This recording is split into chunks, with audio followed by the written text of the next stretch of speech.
los seguros, las aseguradoras. El año pasado cerca de fin de año, habíamos hablado con Antonio Vaccaro de cómo estaban haciendo un poco un balance de cómo estaba el sector de los seguros, con algunas preocupaciones, con algunos efectos todavía de la pandemia. Bueno, hay que recordar siempre que en el sector asegurador ellos arrancan su año a partir de mitad de año, o sea, en junio arrancan ellos, cierran y arrancan también un nuevo año fiscal. Entonces, a partir de ahí, bueno, ya tenemos como un poco más de seis meses de ejercicio de este nuevo periodo, y por eso está hoy con nosotros Antonio Vaccaro, el presidente de la Asociación de Aseguradoras, para hablar de cómo está evolucionando el sector de las aseguradoras. ¿Cómo te va, don Antonio? Buenos días. Muy buenos días, Samuel. Un gusto estar contigo y con tu amable audiencia. Siempre es un gusto venir a compartir contigo las características y peculiaridades del mercado asegurador paraguayo. Así es. Y bueno, le voy a pedir a los amigos de Control también, a los compañeros, si nos pueden poner, estuvimos haciendo un sondeo, así como siempre hacemos a la hora del programa, y le estábamos preguntando a la gente, bueno, si tiene algún tipo de seguro y qué tipo de seguro es el que tiene, ¿verdad? Entonces, ahí está la pregunta, dice, ¿tenés algún tipo de seguro solamente de automóvil? Que obviamente es el gran negocio, digamos, el 35%. Seguro de vida más automóvil nos dice el 20%. El que tiene completo seguro de vida, de auto y de casa, digamos como lo básico, el 10%, y ninguno, y ahí es donde hay que crecer, 35%, ¿verdad? Hay gente que todavía no tiene ningún tipo de cobertura, ¿verdad? Esta es la realidad que ustedes notan en el mercado hoy día, don Antonio. Sí, esta es la realidad. El seguro de automóvil está aproximadamente en un 43% del mix total de producción. Los seguros de accidentes personales y vida, o de vida colectivo específicamente. Cuando hablamos de vida en nuestro mercado, siempre estamos hablando a un producto que va adicionado a un instrumento financiero, a un producto financiero. Exacto. Estamos hablando de cancelación de deuda fundamentalmente, pero en los seguros de vida, con ahorro, jubilaciones no lo tenemos a manejar el IPS, está menos del 1%, menos del 0,5%. O sea, hay muchísimo por hacer entre lo asegurado y lo asegurable, muchísimo por hacer en ese campo de lo que corresponde a vida. O sea, ahí, para poner nomás el ejemplo, cuando yo hablo de tengo un seguro de vida es porque tomé en la gran mayoría un crédito, ¿verdad? Y el crédito venía ligado porque eso me llegó a pasar, incluso la gente del banco, si vos tomás el crédito te podemos mejorar la tasa si tenés un seguro de vida que te ofrece tal compañía. O hay veces una compañía que está ligada también con la propia entidad. Bueno, es una realidad, ¿verdad? Sí. En esos casos, ¿dónde aparece el seguro de vida? Así mismo, ese es el concepto. Cuando hablamos de vida, estamos hablando de vida, de ese tipo de cobertura. Es un seguro de vida, cancelación de deuda, que va normalmente atado a un producto financiero. Eso tuvo un auge fundamental, estamos hablando de un 16% ya actualmente en el mix de cartera, porque tengo entendido que inclusive hay algún tipo de exigencia de la Superintendencia de Bancos, si la mayoría de las instituciones financieras, y ya empiezan otros actores económicos a considerar este seguro. Por ejemplo, los electrodomésticos o otro tipo de ventas en financiado ya están considerando el seguro de cancelación de vida. Entonces, hablamos de ese seguro. El seguro de autos, como bien sale la encuesta, está en el 43% del producto. O sea, el producto en donde la gente cae con mayor rapidez en el riesgo de lo que es. Uno compra un automóvil y prácticamente no sale a la calle si no tiene un seguro. Claro. Tiene una mayor conciencia de riesgo. Esa conciencia es lo que nosotros tenemos que llevar a otros ámbitos de la vida. Es decir, la salud, la vida misma, los bienes que tan difícil uno consigue en el transcurso de su vida, como la casa, y otros tipos de riesgo que están expuestos al accionar diario tuyo. Entonces, ampliar la conciencia a la gente en cuanto a esa evaluación de los riesgos que existen. En eso estamos trabajando. La idea dentro del plan estratégico de la asociación está entrar inclusive en algún tipo de conversación y convenio con el Ministerio de Educación, de manera que en alguna malla curricular de la escuela inclusive o del colegio podamos de alguna manera tener alguna semanita o algún tema específico en donde vaya despertando la conciencia de la población en cuanto a la administración de sus riesgos. Normalmente uno reacciona o administra el riesgo positiva o activa o negativamente, ¿verdad? Entonces es importante que la población entienda que hay toda una industria especializada en la administración de este tipo de riesgos, de manera que vos no asumas lo tuyo, sino traslade, y no es mucho dinero, eso es lo importante, que son importes muy pequeños en función a lo que uno está previendo. Así Totalmente. que ese es un trabajo que estamos realizando y esperemos que de aquí a un tiempo, cuando volvamos a tener una entrevista como esta, la experiencia de los consumidores sea diferente. Así mismo, ¿no? Y creemos que de alguna manera la realidad hoy nos muestra que tenemos un mercado mucho más grande, ¿verdad? Hay muchos más actores, hay mucha más gente también consciente de la necesidad de tener un seguro, ¿verdad? Algo hemos mejorado en los últimos años, ¿verdad? Algo se ha desarrollado y creo que falta más educación. Ahora, ¿por qué en los últimos balances, eso te voy un poco ya a los datos, hubo un aumento, estaba mirando según el último reporte de la Superintendencia de Seguros, de un 32% en la siniestralidad? ¿A qué se debió esto? ¿Hubo más accidentes de tránsito? ¿Hubo más incendios? ¿Hubo más requerimiento de vida? ¿Por dónde viene este aumento tan fuerte que tuvimos de mitad del año pasado ahora a estos primeros meses de este año, don Antonio? Sí. Vamos primero por el rubro automóviles, que es el que mayor incidencia tiene. Bueno, tenemos un análisis preliminar con relación al motivo por el cual genera este aumento en la siniestralidad. Debemos aceptar que en el momento de la pandemia, mucha gente que tenía posibilidades, o inclusive no lo tenía, y se esforzó por conseguir un medio de movilidad, o sea, conseguir por una cuestión de seguridad, por una cuestión de un montón de situaciones. Entonces aumentó considerablemente el tema de la exposición de riesgo a través de nuevas unidades en circulación. También hay muchas personas que han quedado sin trabajo formal y han direccionado su gestión a través de la plataforma de autos de alquiler, ya sea algunas de esas plataformas que existen en el mercado. Eso hizo que una persona normal haya invertido en un auto normal, en el buen sentido de la palabra, sí, haya invertido en automóvil como una fuente de trabajo. El famoso Move, Uber, Bolt, todo esto, para entendernos. Así mismo. Entonces, eso generó un aumento considerable en la circulación de estas unidades. Eso expone exponencialmente los riesgos, agregándole un detalle importante, que recién ahora estamos reaccionando en nuestra infraestructura vial. Sí, el acceso sur, por ejemplo, ahora se está construyendo, esto que va a facilitar muchísimo. Entonces, eso hace que la exposición de riesgos sea mucho mayor. ¿Cuál es la consecuencia de eso? Mayores siniestros, lo que hace que dispare la siniestralidad en automóviles fundamentalmente. Luego tenemos otro aporte importante en la siniestralidad, que fueron los accidentes personales y vidas provenientes de todo el proceso de la pandemia. Es decir, eso hizo disparar, estamos hablando de accidentes personales, estamos hablando de un 295%, en vida colectiva estamos hablando de un 106%, en auto estamos hablando de un 26.8% más o menos el aumento, que hizo que se dispare. Otro elemento importante fue las coberturas agrícolas. El fuerte impacto que tuvimos por la sequía hizo que toda la estructura de las pólizas de agro sufrieran fuertes siniestros.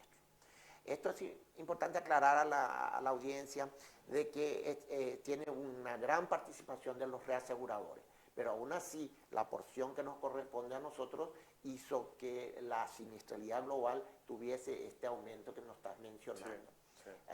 Qué sé yo, y hay otros rubros que han participado, han tenido también aumento en la producción, en la siniestralidad, pero en un porcentaje menor. Yo creo que estos rubros fueron los que mayor impactaron en la siniestralidad. Y estos resultados o este aumento de la siniestralidad es lo que responde a también los números de utilidades con los que están cerrando hasta ahora. Sí, o sea, es consecuencia de la misma causa. El único con flecha, ¿verdad? Sí, obviamente, aumentan tus gastos, tenés que dar más cobertura, obviamente bajan tus ganancias. Así mismo, porque hay que reconocer, si bien es cierto, todas las cifras de la industria, todas, están dando positivos todavía. Sí. Estamos inclusive aumentando ese porcentaje de margen positivo.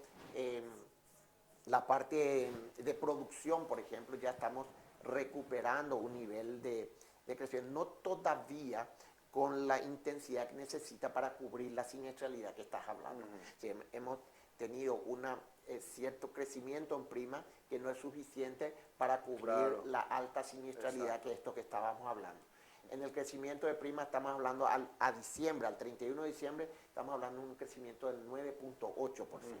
Está por encima un poco de nuestra meta objetivo que teníamos dentro de la planificación del mercado para este ejercicio que estábamos hablando nosotros, en una previsión del 8%. Al primer semestre del ejercicio, como bien lo explicaste, porque cerramos de julio a junio, a mitad de ejercicio estamos en un crecimiento en primaje correspondiente a un 9,8% aproximadamente, una diferencia 1.8 con relación a nuestra meta objetivo. Los informes que tenemos nos da una perspectiva un poco alentadora, ¿verdad? Si bien es cierto, la palabra y el concepto que engloba todo es la incertidumbre, las últimas cifras que nos dio el gobierno nacional, que si bien es cierto, en febrero tuvimos una disminución creo que del 1.8 en la recaudación fiscal, en la suma a febrero en comparación al ejercicio pasado, estamos en un 3,3 más o menos de aumento en la recaudación fiscal. Eso nos permite tener una visión de que la economía se está acomodando nuevamente en términos de su gestión, ¿verdad? Y como sabe Samuel y como sabe la audiencia, la industria del seguro tiene una simbiosis perfecta con relación a la macroeconomía o a la gestión económica de un país, ¿verdad? Entonces estamos con incertidumbre, si bien es cierto, pero estamos con expectativa positiva. Hablaste de un crecimiento en las primas más o menos de 9%. 9,8% aproximadamente. Y para el cierre del ejercicio, que vendría a ser en junio, ¿a cuánto están estimando que podrían cerrar? Bueno, nuestra estimación estaba alrededor del 8%, pero ahora ya en el primer semestre estamos en un 9,8%.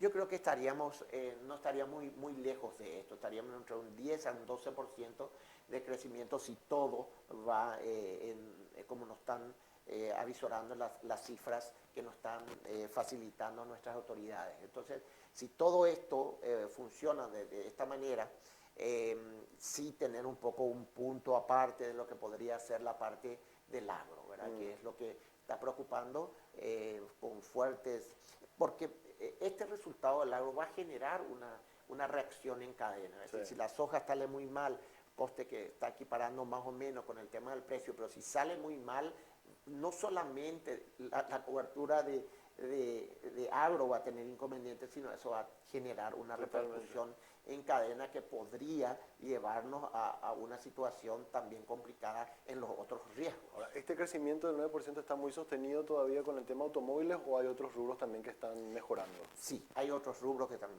muy buen punto. Automóvil tiene un crecimiento normal, está fuertemente impactado también por accidentes personales, tuvo un crecimiento importante. La parte de transporte también está teniendo un aumento. Si bien es cierto, transporte tiene muy poca participación en el mix total, pero es una de las secciones que creció. También tenemos un crecimiento en lo que llamamos nosotros riesgos varios, que son la acumulación de otros riesgos. Está teniendo una participación también. Y bueno, hay muchas coberturas que están teniendo una perspectiva de crecimiento, ¿verdad? ¿Qué cambió en el negocio? Hablábamos el año pasado, a finales del año pasado, la incursión de compañías de seguro vinculados a bancos, ¿verdad? Hay grandes bancos, líderes del mercado, que entraron en el mercado del seguro, ¿verdad? ¿Les cambió en algo en estos primeros meses? ¿Todavía no se nota la presencia de ellos? Recuerdo que había una preocupación que iban a hablar también con Superintendencia sobre cómo ligan ciertos productos, como para que la cancha sea bien igualada para todos. ¿Cómo avanzaron con eso, don Antonio? Bueno, son nuevos jugadores muy importantes. Siempre la idea es de la libre competencia. Si hay Claro. libre competencia, si hay libre oferta, si hay libre una amplitud de posibilidades al asegurado, más bien yo siempre digo que la competencia genera siempre una cuestión positiva a todos, nos estira, nos obliga a que mejoremos una serie de situaciones. Son jugadores importantes, tienen un mercado importante que pueden, pero si la autoridad de control o ellos mismos en su gestión respetan la libre competencia, la libre oferta, yo creo que lo vamos a administrar, va a cambiar, por supuesto, va a cambiar importantemente porque son jugadores importantes, pero nos va a obligar también a mejorar en todos los otros aspectos, de manera que a través del servicio también nosotros podamos de alguna manera generar algún tipo de competencia importante para ellos. Hoy día que están ya algunos activos, no cambió mucho la torta de participación, ¿verdad? ¿O todavía? Bueno, la mayoría de ellos están en proceso de instalación y de consolidación, ¿verdad? Veremos ya en el siguiente ejercicio o de aquí a 2 o 3 años si hay verdaderamente algún movimiento fuerte. Por ahora, como bien lo estás diciendo, la situación normal de una gestión, pero todavía sin generar algún tipo de situaciones muy, muy violentas. Claro, claro. Yo tengo una experiencia mucho más como cliente, voy a decir, ¿verdad? Porque soy cliente también de 2 compañías de seguro y no sé si es digamos, mi comportamiento refleja un poco al comportamiento normal de los demás clientes, pero cuando yo tengo una buena experiencia con una empresa, ¿verdad? Y porque, no sé, tuve un accidente y me respondieron bien, o algún percance en casa y hubo una cobertura que me cubrió, ¿verdad? Y siento el valor de eso, yo me caso con esa empresa. O sea, a mí en mi caso, de hecho, a mediados de año hice las renovaciones de todos mis seguros y sin problema firmamos, ¿verdad? Y renové todos mis contratos, ¿verdad? Porque la experiencia creo que es el valor más fuerte que tiene el cliente. Cuando le salió bien, ¿verdad? Ya no quiere cambiarse, porque viste que mucho papeleo, mucho es volver otra vez a renegociar todo. Y cuando vos tuviste una buena experiencia, y por más que hay veces, por una cuestión normal, se ajusten un poco las cuotas, igual uno se queda con la empresa con la que ya está trabajando. Así es. Esa es la experiencia normal de todo consumidor de la industria. La experiencia es fundamental. Nosotros, la industria, por eso, inclusive muy motivado desde la asociación, estamos, y como todo negocio, el centro es el cliente. Claro. Entonces, en nuestro caso, con más razón, está basado mucho en confianza. Si bien es cierto, hoy en día toda la parte digital nos permite hacer evaluaciones también técnicas de una empresa, pero este tipo de experiencia es lo que convalidan que el producto que uno adquirió verdaderamente protege sus bienes. Entonces, esa experiencia es muy fuerte, porque estamos hablando de la protección de mis esfuerzos personales. Entonces, es correcto, inclusive, normalmente hay un ajuste automático si hay un siniestro, porque estamos hablando, nosotros la industria, los operadores, ¿qué es lo que hacen? Administran una masa que es de los asegurados. Esa es la gestión de la compañía de seguro. Entonces, también hay que ajustar si desequilibra la ecuación. Entonces, es correcto lo que estás diciendo, que en un momento dado se pueden ajustar la prima, pero esa experiencia vivida que hace que me pueda dar la seguridad de que mis bienes, y en algunos casos hasta mi vida está bien protegida, me da es una conexión muy difícil de romper, salvo que sean muy grandes las presiones que puedan generar estas empresas que mencionaste, se va a dar eso normalmente. Totalmente. O sea que vamos a competir en servicio. Sí, por eso yo digo que si bien es cierto pueden entrar grandes jugadores, ¿verdad? Pero a mí particularmente no me cambiaría nada, ¿verdad? Porque la experiencia que tengo me gusta, ¿verdad? Y cuando lo necesité, ¿verdad? Que yo siempre digo, ojalá no lo necesite nunca porque quiere decir que ocurrió alguna desgracia, ¿verdad? Pero cuando lo necesité fue muy buena, por lo menos con las empresas con las que trabajo, ¿verdad? La pregunta es, ahora, hablaste del tema agro. Este es un año difícil para el sector campo. Se estimaba en el caso de la soja una cosecha de más de 10 millones de toneladas. algunos hablan de que estaríamos más o menos por la mitad, ¿verdad? 5 millones, con suerte alcanzaríamos, ¿verdad? Eso genera toda una reacción en cadena en el sector productivo que invierte siempre, ¿verdad? Que hace compra de vehículos, de maquinaria, que eso también tienen cobertura, ¿verdad? De alguna forma podría haberse compensado con estos valores. Hoy mostrábamos $600 la tonelada de la soja, de repente como que es como un colchón, vendo menos en cantidad pero compenso con mayor precio, ¿verdad? En ese análisis, ¿qué tanto puede llegar a impactar este año difícil para el sector del campo en el sector de los seguros? Puede afectar fundamentalmente, porque por lo que habías mencionado, no solamente desde el punto de vista de la cobertura del agro, sino las consecuencias que pueda generar un año muy malo desde el punto de vista de producción.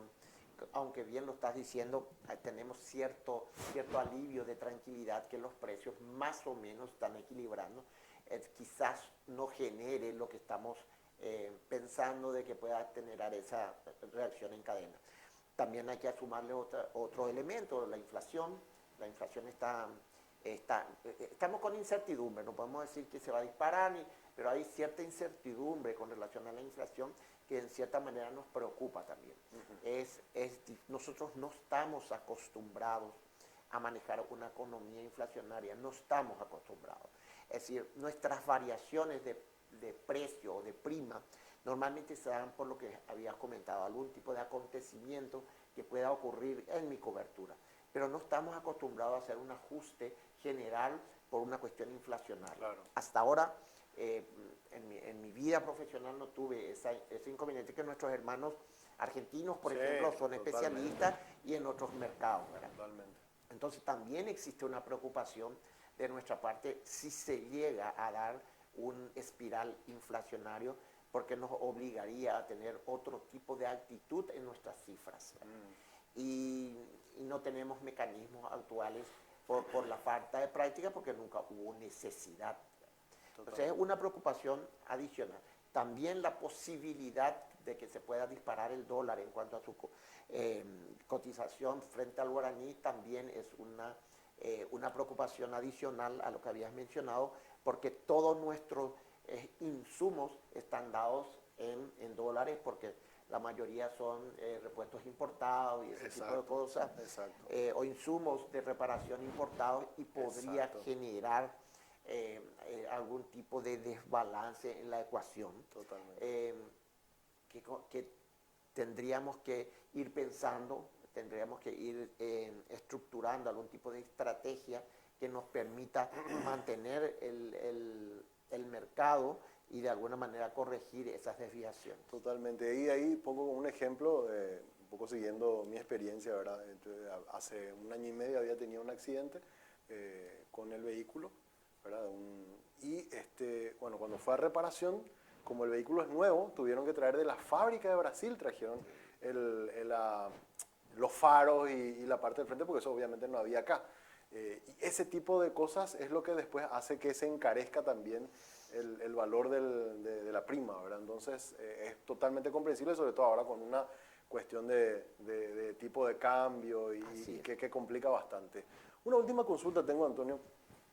Sé que les preocupaba mucho a ustedes estas compañías de seguro ilegales o no reconocidas por la superintendencia, que tomó algunas medidas. Vi hace unos días otro comunicado también que lanzaron, un poco alertando a la ciudadanía, pero a pesar de esas medidas parecen que hay algunas que siguen operando en negro hasta ahora. Sí, es una preocupación que siempre tuvimos. Esto es de larga data. La superintendencia de seguro, yo creo que en buena gestión, por lo menos alerta a la sociedad, ¿verdad? A los consumidores. Pero hay quien tiene que intervenir, porque si se da una alerta es como que igual siguen operando por más de que no estén legalmente constituidas para hacerlo. Sí, en algunos casos, creo que en un caso específico la asociación llegó a la Corte Suprema, pero es difícil, no hay... da la impresión de que en la evaluación de inconvenientes que tenemos, ese no es lo más grave, ¿verdad? Entonces, esa es la impresión que tengo, ¿verdad? Porque no hay una acción, hay solamente un aviso, ¿verdad? Una comunicación, Claro. pero no hay una acción efectiva de No, porque ahí, intervenir, a ver, de cerrar o ese tipo de cosas. para poner como un ejemplo, imagínate que abrimos un hospital privado con médicos que no están recibidos, que no tienen ninguna licencia del Ministerio de Salud, ¿verdad? O abrimos un banco, ¿verdad? Decimos banco, ¿verdad? Y no está reconocido por el Banco Central y nadie audita en el Banco Central las cuentas de esa entidad. Eso mismo está pasando en el sector de los seguros. O sea, hay empresas con el cartel, con promoción incluso, pero que no están reconocidos por el Banco Central. Inclusive la 827, la ley que nos rige del año 96, tiene un concepto muy importante que dice aquellas gestiones o aquellas acciones o aquellos negocios equiparados a la industria del seguro. O sea, claro, pueden incorporar, ¿verdad? Entonces, fundamentalmente es una competencia desleal. Totalmente. Porque no tienen control, no tienen reservas, no tienen un montón de cosas y se pueden manejar, por supuesto, precios muy diferenciados. Totalmente. ¿Verdad? Entonces, sí es una preocupación. Estamos trabajando. La señora superintendente es una persona muy conocida del mercado. Esa es la gran ventaja que tenemos actualmente, que nuestra autoridad es del sector. Entonces, conoce la problemática del sector y estamos trabajando en ese sentido con ella para ver qué podemos hacer. La 827 generó un espacio muy importante y que inclusive somos ejemplo para otras normativas, que es el Consejo Consultivo del Seguro, donde estamos representados las compañías de seguro, los agentes productores, un factor importantísimo también en el negocio, los agentes productores y también los liquidadores de siniestro. Es un espacio, si bien es cierto, no es vinculante, pero es consultivo y por ley todas las cuestiones de carácter general debe escuchar el parecer del Consejo. Eso nos permite tener una actividad muy efectiva entre los controladores y los controlados, porque al fin y al cabo somos nosotros después lo que vamos a aplicar la norma. Entonces, con muy buen tino se hizo ese espacio y la superintendencia tiene muy buena relación con el mercado y eso hace que podamos discutir, corregir, ponernos de acuerdo y eso es muy válido para ser muy efectivo. Y dentro de ese ambiente estamos trabajando con relación a a través de estas gestiones ya salió el tema de por lo menos la advertencia, claro, que la gente sepa que esos no están habilitados, que es un paso. Veremos después si podemos convertir eso en acciones. Totalmente. El mundo de los seguros es realmente apasionante. Podríamos hablar acá hasta las 11 porque hay demasiados temas, pero igual te agradezco que hayas venido hoy. La pandemia, gracias a Dios, ya nos está permitiendo por lo menos ahora descansar un poco y poder tener este tipo de charlas ya más presencial que antes lo teníamos de forma virtual. Así que muchas gracias, don Antonio, por estar con nosotros hoy. No, Samuel, los agradecidos somos nosotros dentro de este programa tan importante que tenés, que llega a mucha gente, siempre le da espacio a la industria del seguro. Entonces eso es verdaderamente importante para generar esto que dijimos, la conciencia de la gente. Así que los agradecidos somos nosotros y cuando ustedes deseen, la asociación está al servicio de ellos. Muchas gracias. Antonio Vaccaro, presidente de la Asociación de Aseguradoras del Paraguay, conversando con nosotros hoy aquí en Monitor Económico. Hacemos una breve pausa, a la vuelta ya venimos con la parte final del programa.